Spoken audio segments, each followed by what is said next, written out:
ইনশাআল্লাহ গুলি মিস হতে পারে বা দোয়া মিস হবে।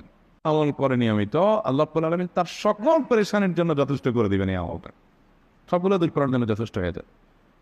এই দরুদের আমলটা আমি দেখেছি সুবহানাল্লাহ গুলির মতো কাজ করে। আজকের ঘটনা, এক ভদ্রলোক সকালে একটা টেলিভিশন চ্যানেলে, বেসরকারি চ্যানেলে প্রোগ্রাম শেষ করে নামছিলাম লিফটে, তো উপস্থাপক উনি বলছিলেন যে ভাই, মানে দুরুদের আমল করে আমি কিছুদিন আগে একটা ইয়াতে মানে এমন একটা অবস্থা যে এইটা থেকে বের হওয়ার কোনো পথ আর নাই, শুরু করলাম দরুদ অনবরত, এরপরে আল্লাহ তাআলা আমাকে এমনভাবে উদ্ধার করলেন আমি কল্পনা করতে পারি।